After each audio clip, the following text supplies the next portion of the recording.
Brian Cain is one of baseball and softball's premier mental conditioning coaches. He has worked with some of the best coaches and players in the game and has captured how they think, how they compete mentally in his program. Brian's mental performance training strategies have been used by thousands of elite performers and top athletes worldwide, including 4 Cy Young Award winners, 6 UFC champions, Olympic medalists, a Heisman Trophy winner, Team USA Baseball, and over 1,000 professional sports draft selections. Please invite Brian Cain to the stage. Hey, what's up, Chicago? Let's get those hands together. Get up! Get up! Get up! Let's go! Get up! Get up off your seat and on your feet. You guys been sitting for too long, baby. Get those hands together. Let's go. Play along. What would you do if your kids weren't playing? Come on. Let me hear ya. Now everybody, let's hear ya. Let me feel ya. ABCA. at the end of the game, then the short's the word. Don't take no risk. Hey, let's go. Bring that juice. If you're juiceful, you're useful. If you're juiceless, you're useless. As a coach, your energy is contagious. The question is it worth catching or is it worth avoiding? That's the question. Hey, if you can hear me now, give me one loud power clap. One clap. Make it 2. Make it 3. Would you like the next step in our game? If so, take your hands like this, get in a little squat, and I want you to say yes. Would you like the next step, yes or no? Are you sure? Well, then bring more juice and let me feel you. One more time. Would you like the next step, yes or no? Oh, take that right hand, put it up in the air like this. Put that left hand in front of you. I want you to go, oh. Oh, the next step is you're going to take that right hand, slap that left hand, make a fist pump, and you're going to say, dominate the day. Here we go. Let's take it from the top. 1 clap. 2, 3. Oh, dominate the day. If we got any competitors in the house, raise a hand and say, I'm a competitor. Well, we're going to find a way to compete right now. We're going to play a game. It's going to require some integrity. This is called the heads, tails game to get you moving this morning. When I flip this coin, in your mind, you're going to say it's either going to be heads or it's going to be what? If you pick it right, stay standing. If you pick it wrong, take a seat. Let's compete.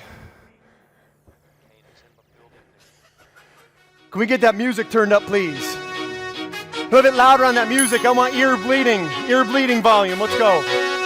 Let's see if you're still in. Let's see how long it takes. What are you going to pick? You're picking heads. Are you picking tails? How long can you stay in the game?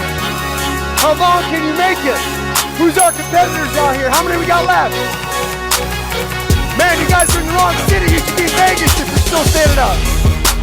How many we got left? Bluffton. I thought you were taking it, man. Oh, how many left? We got 1? Raise your hand if you're still in. Let me see ya. Pays to be a winner here. Pays to be a winner.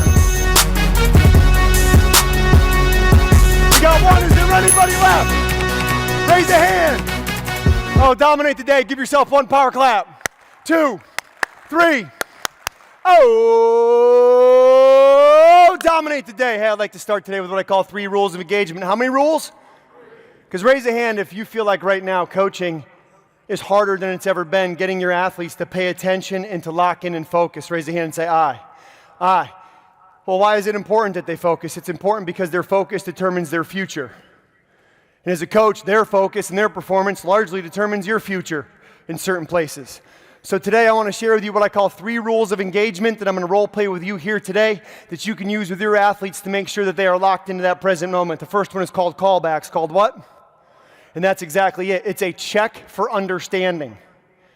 And on that callback, if the volume isn't good enough, on that callback, if you don't hear enough people say the callback, come right back to it. Our second rule of engagement is called the check-in, all in. So today, when I've got an important point that I want to make, I'm going to say 2 words. I'm going to say check in. And when I do that, I want you to sit up straight in your chair, feet flat on the floor, hands on the lap in front of you, role play with me. And I want you to point at me and say, all in.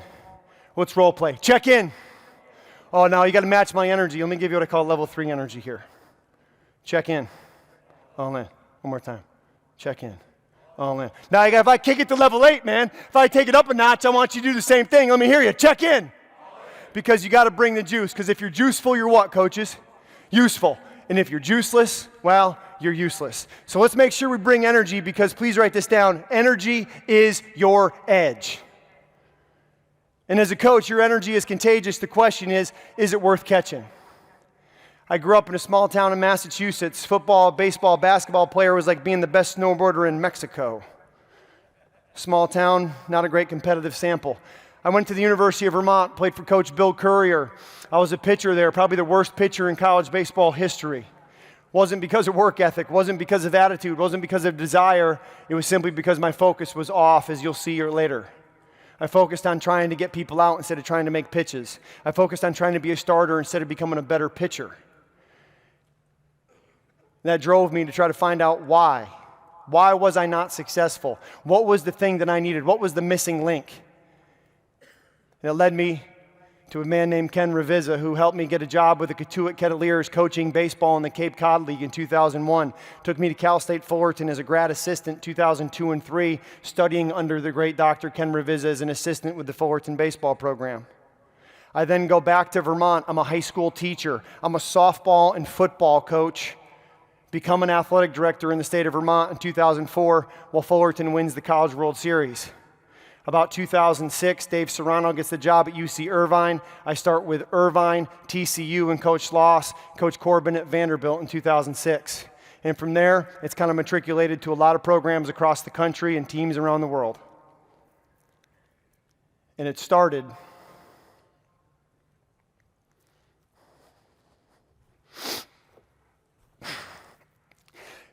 with one guy, one book, and a guy that believed in me, and Ken Ravizza. And every year we would come to this ABCA, man, my first one, 2003. As a grad student of his, we would have a little event that we would do, a little breakout session that coaches would come in kind of a little hot stove format and break it down. Because I don't want this to be a 35-minute transaction where I give you information for 35 minutes. I want this to be a transformational experience here together in Chicago that sets you up for 35 years of success. Please write down transformation over transaction. We don't want 35 minutes, man. We want 35 years. I learned from Ken's 35 years of experience in the mental game, and I'm trying to build off of that and carry the torch. And I want to share with you everything that he's taught me. And we're going to do a breakout tonight for 2 hours. If you go to briankane.com/ABCA, it's in a hotel 1 mile from here. It's free for the people watching online. We're going to stream it on Zoom. Sign up. I'll send you all the details. We'll have free beer. There's only 300 people we can fit in there, so get your ticket soon because it's going to go fast. It's all free. I want to share that with you. It's sponsored by my friends at Fundraising University and the Coaching Matters Foundation. 2 hours, all the mental game you can get. We'll stay as long as we can. The coaches I've had the privilege of studying under, the coaches I've had the privilege to consult with and work with, I've learned a lot of lessons from these great coaches. I've learned a lot of lessons from these great players that I've had the privilege, and I say privilege, of working with. 4 Cy Young Award winners, 1,000 draft picks. And they all, at one point, were in one of the 4 stages of buy-in, just like your players, just like you are right now as a coach. And those 4 stages are: stage 1, it's not for me, I'm not into the mental game. Stage 2 is it's okay for others. You know, that's okay for those guys at the big leagues. That's okay for those guys with the big budgets. Baseball is 90% mental. We work at it less than 10% of the time. And if you do that leaving today, that's on you, because I'm going to give you a very clear plan that has proven results that you can take and use to cost you nothing other than your time. Stage 3, I'm going to invite you to go to where it says, I'll try it. And if you do it, I believe at the end of this year, you look back and say, I can't believe I did it any other way. But let's set up the stage for success, and you understand there's 3 steps to maximum growth, 3 steps to maximum learning. How many steps? 3. How many steps? 3. And the first is what's called total immersion. I've been coming to the ABCA for a long time. And every time you come here, man, it's like drinking from a fire hose with some of the best coaches in baseball. You get excited, and then you go home, and you get into your season. And how many of you would like to have a plan to be able to maximize your investment of time coming here? Raise your hand and say, aye. Aye. Well, that requires you understand step 2, which is called spaced repetition. It's doing a little a lot, not a lot a little. So when you go home, make sure you watch the videos. If you watched one of these ABCA videos a week for the entire year, you would get a lot more out of that because you're getting repetition. You're getting what? And repetition is the mother of acquisition, so you have to get that spaced repetition. And you also need an accountability partner and a plan, someone who you're going to grow with. Someone who you're going to have holds you accountable and you will hold them accountable. And I want to provide an opportunity for you. with these 3 steps on the mental game, again, for this year, not just for these 35 minutes, but for the next 35 years, I'm looking for that type of relationship with you to give back and serve. Your total immersion is here. It's 2 hours tonight. Your spaced repetition, again, with my friends at the Coaching Matters Foundation and Fundraising University, every Monday night for 1 hour, every other week, for this entire year. We're going to bring you one of the top coaches in baseball, the top coaches in the mental game for free for a 1 hour call on Monday nights. We then put it on YouTube. We put it on Spotify as a podcast, and we'll send it off to you. You can join at briankane.com/ABCA. We had Zach Sorensen, who's here in the front row as the mental performance coach with your World Series champion Atlanta Braves. We featured Eric Bakich, who's the baseball coach at Michigan, 2019 Coach of the Year. In February, we're going to have Sean the Mayor Casey, who's a lifetime 300 hitter, analyst for the MLB Network. We're bringing great coaches, great athletes to these calls to give you the opportunity to learn from their experience. I hope you join. What I've learned from these great coaches, these great players, is that when you buy in and you're saying, okay, I'm ready for the mental game, I want to put it into action, we've got to do this one thing. Take the mental game from the clouds and put it into the dirt. Take it from the clouds and put it where? Into the dirt. Not just be talking the talk. We got to do what? Walk the walk. So I'm going to give you a plan of how you can move from talking about the mental game to doing it. And it requires that you first understand the mental game. In my experience, 4 teams to go win a national championship in Omaha have been a part of 4 of those programs. Countless state champions. Success leaves clues. Success leaves what? Clues. And if you pay attention, you can uncover those clues.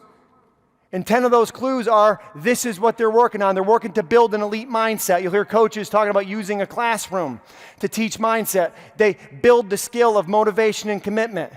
They teach their athletes how to build focus and awareness, how to have better self-control and discipline, because rule 1 of Heads Up Baseball, the book that changed my life, is you have to be in control of yourself before you can control your performance. So how do you get control of yourself? We teach that skill. It starts with a breath. It starts with having a process over outcome approach. Part of that approach is doing meditation and mental imagery to allow yourself to be present, to allow yourself to see success happening first. You create routines and habits to be consistent. You lock in on your time management and organization, because the number 1 place to gain a competitive advantage is not finding the thing that no one else is doing. It's doing the thing that everybody has to do, doing it more intentional, doing it with more detail, and doing it better than you've ever done it before. And the one thing we're not getting more of is we're not getting more time. There's 86,400 seconds in a day, 168 hours in a week. Have a plan for where yours is going. Then we invest in leadership and how to create the right culture. If you're going to develop any skill, and these are the 10 skills of mental performance mastery, if you're going to develop a skill, you do a thing called a drill. No different than what you do with your shortstop to create lateral movement, what you do to teach players how to bunt, what you do with your teaching footwork around the bag. You do drills to develop skills, and a collection of skills is called a skill set. Physically, a shortstop has a skill set. A catcher has a skill set. A pitcher has a skill set. How do they create that? By doing the drills. Mental game is no different. You do drills to develop what? Skills. And a set of skills, a collection of skills, is a skill set. Think about it this way. This is the skill set of mental toughness. Some of your players need just one to unlock their potential. Some need all of them. They're all working to develop them all, but are we doing it intentional, or are we just letting it happen by itself? So let's talk about what happens. What happens when you don't intentionally train mental performance? This. 2018, Corbin Burnes comes out of the bullpen with the Milwaukee Brewers, helps lead them in a great playoff run. He's one of the top pitchers in baseball that year in 2018. 2019, they go to make him a starting pitcher. And for starting pitchers in the history of baseball that have logged 40 innings, Corbin Burnes has one of the worst ERAs of all time in 2019 when he posted over a 10. They put him back to the bullpen, doesn't work out. They send him down to the minor leagues. Eventually, they don't know what to do. They send him to Arizona to the pitching lab. I live in Scottsdale, Arizona. His agent calls me and says, Canner, do you have time to work with this guy? He's intelligent. He's hardworking. He's coachable. He'll do anything you ask him to do. I just don't think he's had any mental training, mental coaching. I said, send them by the house. We sit down, first question I ask them, tell me about your process. Not much answer there. So we go to work. I said, what's happening? How's it going? Tell me about what's going on right now. Where's your focus at? And as I sat there and listened, a lot of the things he were talking about were things that you cannot what?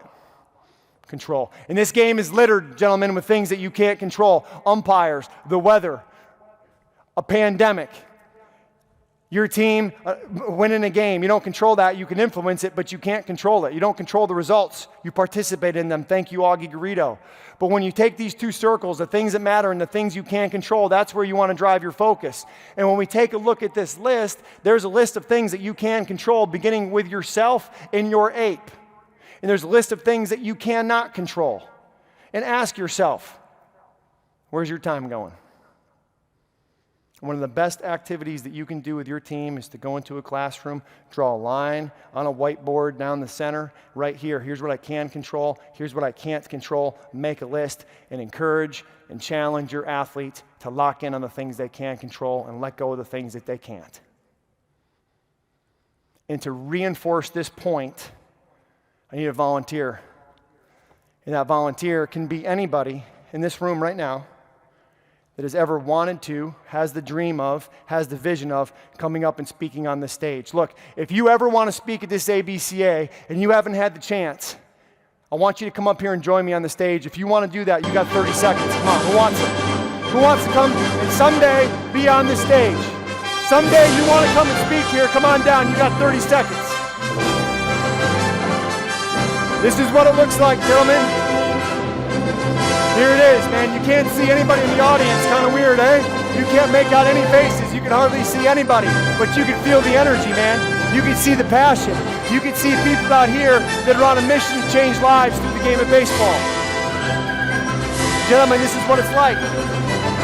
Enjoy this for a moment. Because the first ABC I went to, 2003 in San Diego, after Ken Ravizza spoke, a guy came on stage and is probably the most swaggy baseball coach I've ever seen. Rich Hill, San Diego. He comes walking on stage to Cypress Hill, rock superstar. Anybody remember that? A couple people, yeah? He comes walking on stage, covered in swag. Didn't give me any, as you can tell. And I said, someday, man, someday I want to do that. Someday I want to be on that stage. Someday I want to help grow the game. Someday I want to give back. Someday I want to try to inspire, impact, and leave the game better than I found it. Problem is, someday isn't on your calendar. So take a look, man. One day, you'll be back up here. But keep this vision in your mind, because without a vision, people perish. So I want you to take a look. And I want the people out here, I want you to clap and celebrate these people that took the risk to come up here on stage. Let's go. Thank you. Thank you for coming up here, man.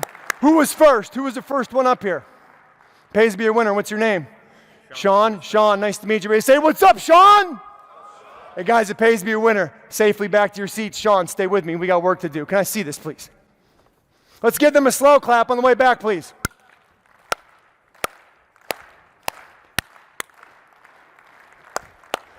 Join me. Join me. Oh,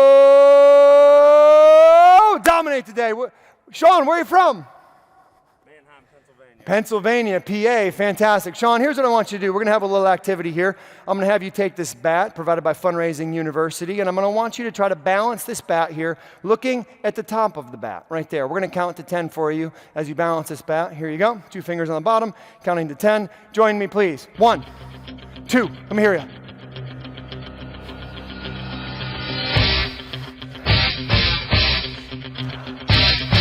Oh, give Sean one clap. Fantastic. Sean, here's what we're going to do now. See, the top of this bat is controlling the things that you can control. It makes the task easier. But when you look at the bottom of the bat, Sean, watch what happens. Coaches, people don't always believe what you say, but they believe what they experience. Take this activity back to your team. You can use it in a multitude of ways. Controlling the things that you can control. Present moment versus looking in the past or the future. Because when you look at the bottom of the bat, this task becomes almost impossible. Sean, I want you to balance it again. Let's get the fundraising you out like this. Perfect. I want you to look at the bottom of the bat right there, and I want you to try to, we're going to count to 10. Here we go. Go. 1, 2, let me hear you. Oh, Sean, almost, man. Back to the top. One more time, back to the top of the bat. Let's see what happens. Here we go. 1, 2, 3, 4, 5, 6, all day long. Hey, everybody clap it up for Sean. You can take that with you, man. Thanks for coming up here. Appreciate you. Thanks for coming up. Can't wait to see you back up here one day. That's the thing. When you look at the top of that bat, that's controlling the things that you can control. When you look at the bottom of the bat, as Corbin was when we first met in 2019, focused on things he can't control, organizational moves, trying to get guys out. What's my role going to be? Do you have pitchers that do that? If you do, raise a hand and say, I. And the thing is, they can change their focus. How fast? Please snap your fingers and say, that fast. How fast? That fast. They can change their focus. How fast? That fast. Just like you can change your energy, just like you can change your career that fast. And when you shift your focus from what you can't control to what you can, this is what can happen. Corbin Burnes. Burnes at this point has become a star. He's at the top of his game, throwing everything with absolute thunder. Sets a new record. Most Ks before issuing the walk. And a swing and a miss. 10 in a row. Ties a major league record. 1.5 FIP. It's the second best in the live ball era. He's been historically good. When you watch him, there's 100% aggressive attack. I trust my stuff, and I'm going to attack the zone. And there it is. The second no-hitter in Brewers franchise history. I mean, you talk about a Cy Young candidate. Corbin Burnes just kind of leapfrogged a couple of guys tonight. Cy Young conversation in the NL. Corbin Burnes looks like he's leading the pack. He's the Cy Young Award winner. How do you go from 2019 sent down to the minor leagues to 2 years later being an all-star, setting major league records, and winning a Cy Young? A lot of work and a clear, detailed process. When he won the Cy Young, I had newspaper outlets reaching out saying, hey, he talks a lot about the mental game work that you guys did together. I said, well, how would you summarize Corbin Burnes' success? I said he had a very clear, detailed process, and he executed it relentlessly. Didn't miss a day.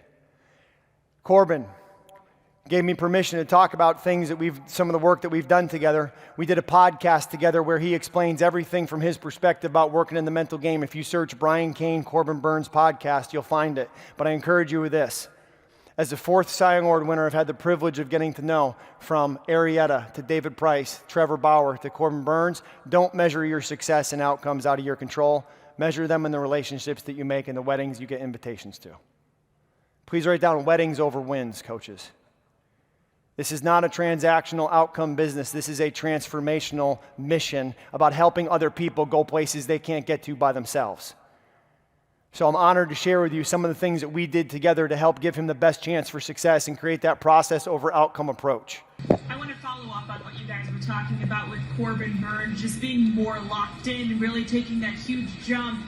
Well, what he says is a big part of that is the mental approach and kind of learning more about what his process is. His agent suggested that he work with sports psychologist Brian Cain, someone who works with a lot of notable athletes, and what Cain was able to help him realize is that he needed more structure to his routine. So he put him through a lot of things. One of those was a mental training program that the Navy SEALs use, but he does this thing now. It's called a success checklist, which is about 25 tasks a week, and it can be as simple as making your bed or doing the laundry, but it's something every single week that he just checks off. And that mental approach, guys, he says is a big reason for what he's been able to do on the mound. So what does that success checklist look like? We use an app called Habit Share. It's a free app.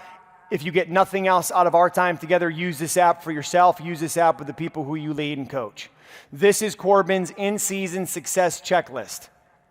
It starts with making your bed, reading Ryan Holiday's Daily Stoic, Harvey Dorfman's Mental ABCs of Pitching, and especially the execution chapter, not once but twice between starts, going through and looking at his notes from our 30-day athletes program every day, doing a concentration grid, calling Success Hotline, we're going through a philosopher's note, watching his own highlight video, doing a workout, tracking his rehab recovery work, doing a shadow bullpen, working on his mental imagery, hitting this checklist, taking his wife on a date night. I think we all could benefit from having that on the checklist. If that's you, raise your hand and say, aye, right? And then hitting the meditation track. You can do this with your players. I don't care if you're coaching 9-year-olds or 9-year Major League veterans, you can execute a process like this. This isn't some drill work that you need some fancy equipment for. This is about how hard you want to work and how attention to detail you can be with your process. Let's unpack some of these. Here's the 30-day athletes program they mentioned the Navy SEALs use. Go to briancane.com, click on athletes. It's a 10-minute video in a reading that you can do for yourself with your program every day. My suggestion and the way that Corbin would rock it is in December. He watches all the videos, makes his own notes. Come into January. If it's January 7th, he's looking at his notes he took on day 7. It's the same way we attack it at Texas A&M. It's the same way we attack it with Coach Rusty Filter at Santa Clara. And it's the same way you would want to attack it with your players as well. Coaches, we have a certification. Zach Sorensen went through it, the Major League Mental Performance Coach with the Atlanta Braves. If you're looking for more about how to master the mental game, check that out. I have a daily podcast, 2 to 3 minutes a day. Raise a hand if you listen to that. Fantastic. Hopefully we'll get some more listeners. 2 to 3 minutes a day, Monday through Friday. I unpack strategies that you can use. Saturday, I tell a story. I learned a great lesson from Skip Bertman, the great 5-time national championship coach at LSU, when we worked together on a project called Winning the Big One. Where he said, Brian, if you're going to motivate, if you're going to inspire, you got to tell the right story, the right way, at the right time. So Saturday, I share some of those stories that I learned from Skip. Sunday, I take you through a meditation. Another thing that Corbin did, we talked about that chapter, execution. Raise a hand if you've got the late, great Harvey Dorfman's book, The Mental ABCs of Pitching. It's one I use with every pitcher I work with, and I encourage them to do 1 letter a week in the book, but listen to or read the execution chapter at least once or twice between outings. If you Google Brian Cain execution chapter, you'll find my podcast. I have 2, the daily one and a long-form one where I interview athletes like Corbin, where I read to you the execution chapter because I realize some of your players will never read, but they might listen to it. And the beautiful thing about the execution chapter is Harvey shares a story about how he used to work with Greg Maddux, and he was working with the Marlins at the time. And Maddux went 7, no runs, 1 hit, up 1-0, gets taken out of the game, and the Marlins come back and win. And Harvey says, I'm out in the parking lot, I see Mad Dog, and I say, hey, Greg, how'd it go today? And he looked at Harvey and said, 74%, got in his car and drove away. And Harvey says, that's the only thing I needed to hear. Because as a pitcher, the only thing you can control is where you throw the baseball. Corbin goes 8 innings. Josh Hader comes in for the 9th. They throw a combined no-hitter this year. He gets interviewed the next day, and he says, yeah, yesterday was a lot of fun. I executed 76%. I felt like I was in a really good spot out there. Not talking about the no-hitter, not addressing about is it going to be a Cy Young, just focused on doing your job. Do your what? Job. Thank you, Bill Belichick, which for him is executing pitches. We also take him through a 6-2-8 meditation. Let me show you how simply this is. You all are going to be meditators today. Yahoo. Go ahead and sit up straight in your chair, feet flat on the floor, hands on the lap in front of you. And what I want you to do now, as you close your eyes,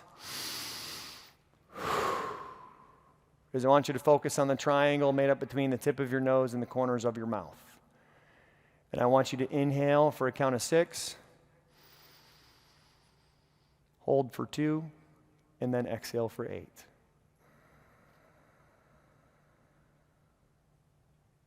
Inhale for a count of 6, hold for 2, exhale for 8. Keeping that awareness on the triangle made up between the tip of your nose and the corners of your mouth. Should you wander, should you drift, just bring it back to that next breath. If you want to be able to slow the game down, which is what you hear every mental game coach say, you got to slow the game down. This, my friends, is how you first learn how to slow yourself down. And you slow yourself down with the breath. And as you slow yourself down, the game you play slows down in that moment. Teaching your athletes about a 6-2-8 breath, if they can get 5 of them in a row pre-practice, that'll help them be where their feet are and be centered. But you have to teach them how to breathe. Also got to teach them, if you go ahead and open up your eyes now, you got to teach them how to bring the juice. How to bring the what? How to bring the what? And you can go from being meditating to bringing the juice. How fast? That fast. Just like you can go the other direction. It's about self-control. And you have to be in control of yourself before you can control your performance. And you have to be in control of your energy because your energy is your edge. Let's also talk about confidence. One of the things that Corbin would do is we'd create a custom mental imagery audio for him, literally using the Voice Memos app on your phone. We'd follow this 4-step process I learned from Zach Sorensen with the Atlanta Braves. 4 steps. Breathe. Take them through 6 to 8. Affirmation, say things to them they repeat to themselves like, I pound down and attack the zone. I compete 1 pitch at a time. I trust my routine and stick to my process.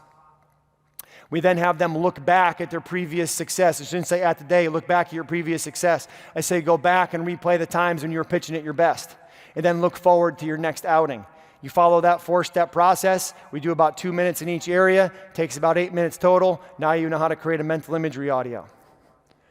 One thing we know about the best coaches I've been around, starting with the guy who's introducing everybody today, Coach Schlossnagle, is that leaders are what? Readers. Leaders are what? Readers. Leaders are what? Readers. But the conflict there is, as a coach, how many of you just don't feel like you have enough time to read? Raise your hand and say, I. I. How many of you sometimes get this deal going? You fall asleep as you're reading. Raise your hand and say, I. I. So what do? My friend Brian Johnson at Optimize does book summaries, 20-minute audio book summaries, and this is free. Go to optimize.me/Kane, and you get 700 books summarized, 20 minutes each. And these are the best coaching books. Legacy, Win Forever, Michael Phelps, No Limits, The Compound Effect, which we're going through right now with Coach's team at Texas A&M, and a Win the Winter book study. What I suggest you do, and if you go to briankane.com/ABCA, you get this app here. I'm going to send you the exact book list of what we're doing, 1 book a week for 20 minutes with all of my clients. You get to join me. You listen to the book in your car. Turn your car into Automobile University. When we get on the Coaching Matters calls on Monday night, we talk about the book of the week. We've broken this year into 4 quarters. We're going to focus on habits, the skill of focus, self-confidence, and mental toughness. And you can share this with your players. 1 book a week. Watch what happens 1 year from now if you attack this approach. Other things we did with Corbin, and we detailed the process for him. We created a checklist. There's one of the books in Optimize called the Checklist Manifesto, and it goes in to talk about how a process is really a checklist, a series of steps that you take to give you the best chance for success. To give you the best chance for what? Success. So what's he doing on day 1 after a start? What's he doing on day 2 after a start? You have got to detail this because there are so many little things that your players have to do, your pitchers have to do. And those excellence in small things become what? Excellence in all things. Here's day 3, 4, and 5, what he would do. We'd also detail on a start day. What am I doing? When does the start day routine start? 3 hours before the game. What am I doing in my pregame routine? What am I doing pre-inning routine? Pre-inning routine happens when I come from the dugout out to the bullpen. I throw my last warm-up pitch. What am I doing pre-batter routine to make sure I'm in control? From the time I get the ball back from third base, you'll see him on the grass. Look at the wire above home plate. In control of myself. Because of the meditation and imagery work he does, he knows when he takes that breath, that will get him connected to where he's at in the present moment. He'll walk 10 feet tall and bulletproof up to the top of that rubber, step on the mound, and get ready to attack with that pitch. Once he gets on that rubber, we talk about a pre-batter routine. A pre-pitch routine. What am I doing in that moment?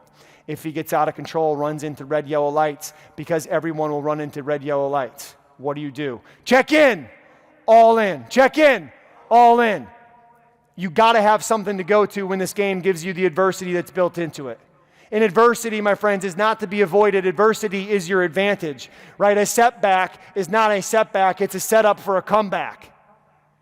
And that's exactly what Corbin chose to do. I say chose to do from 19 to 21 because work is a choice. Attitude is a choice. Commitment is a choice. But you got to have a skill set and know what to do. What does he do when he comes out of the game? What's he do between games? When's he doing his shadow bullpens? How we tie a lot of this together. Here's a clip from my good friend Cliff Godwin, baseball coach at East Carolina. They'll do shadow bullpens every day. What are we working on in a shadow bullpen? Check in. One more time, man. Bring that juice. Come on. Let's go. Step it up. Check in. Thank you. What are we working on in the shadow bullpens? 8 things that you want your pitchers to master. 1 is their body language, projecting confidence, walking around like they're 10 feet tall and bulletproof. That's a skill. And confidence is a choice, not a feeling. It's something you do, not something you get. We work on their tempo, how quickly they're going to move. We work on the visualization of seeing the pitch, the self-talk of saying your 3 keys of what you're going to throw, your pre-inning, pre-batter, pre-pitch routines, and your red, yellow light releases. The reason why we do shadows and take the ball away from the pitcher is when you remove the outcome, the only thing they can commit to is the process. And I can't share with you the number of pitchers that have given me feedback that have said that shadow bullpens might have saved their career because it really taught them how to slow themselves down, how to slow the game down, and how to attack with confidence. Other thing we do post-game is we have a feedback sheet, and it's solely on execution. How did I throw these pitches against a right-hander? How did I throw these pitches against a left-hander? He'll watch the video after the game the next day, mark a Y if he says yes, mark an N if he doesn't execute the pitch. It's all based on the controllables. Then he'll fill out a well, better, how. Well, better, how. It's a post-performance analysis. I will run a well, better, how on this presentation. Corbin runs a well, better, how on all of his outings. You can do this with your players. You can do this in your program. When I go see Coach Schloss in College Station, when I'm going down there during the season, I will send a Google form survey to every player and say individually, what are you doing well? What do you want to do better and how? Collectively as a team, what are we doing well? What do we want to do better and how? And if you're a competitor, failure's feedback. How does failure feel to you? Well, let's take a listen to one of the greatest of all time and what failure felt like to him. What does losing feel like to you? It's exciting. Why is it exciting? Because it means you have different ways to get better. There's certain things that you can figure out that you can take advantage of, right? Certain weaknesses that were exposed that you need to shore up, right? So it was exciting. I mean, it sucks to lose. Right. But at the same time, there are answers there if you just look at them. Because you get the information from losing. Any volume? Good. It's exciting when you win. It's exciting when you lose because the process should be exactly the same. Whether you win or you lose, as you go back and you look and you find things that you could have done better. You find things that you've done well that worked. You figure out how did they work, why did they work, how can you make them work again? I don't know if Kobe ever worked with a mental performance coach, but he's saying his post-game process, whether he wins, whether he loses, is to go, what did I do well? What do I want to do better? How am I going to do it? It works for Kobe. It works for Corbin. It's going to work for you when you work it. Raise a hand if you've ever seen this logo before and say, I. Raise a hand if you've ever seen the arrow inside of this logo. Because if you've never seen the arrow inside of this logo, look between the orange E and the orange X and you'll see that arrow. And that is our job as coaches, is to get our players to see the arrows inside of themselves, to see the champion inside of themselves, to see that they have everything it takes to go to where they want to go if they're willing to do what it takes. I want to see if you're willing to do what it takes. Let's compete. I'm going to show you a video. I want you to count, there's 3 people in white shirts. I want you to count how many times they pass the basketball to each other. Let's go. How many times does the team in white make a pass to each other? Count it up. How many times? Count it to yourself. Here we go. Pays to be a winner. It pays to be a winner. How many times does the team in white pass the ball to themselves? How many times? Locked in. How many times does the white team pass the ball to themselves? Stay with it. Only a couple more seconds. Stick with it. Stick with it. How many times is the white team passing the ball to themselves? White team, how many passes? I'm trying to distract you by screaming right now. How many times does the white team pass the ball to themselves? Little Benny Hill in the background. Thank you very much. Anybody got it? What number? 0, 14? I got to tell you, I got no idea how many passes the white team make. But how many of you saw the gorilla walk across the screen? How many of you saw the gorilla walk across the screen there? Raise a hand. Okay? Because there was a gorilla that walks right across the screen, stops, and beats his chest. Take a look. Oh, I missed it. Hang on. Good.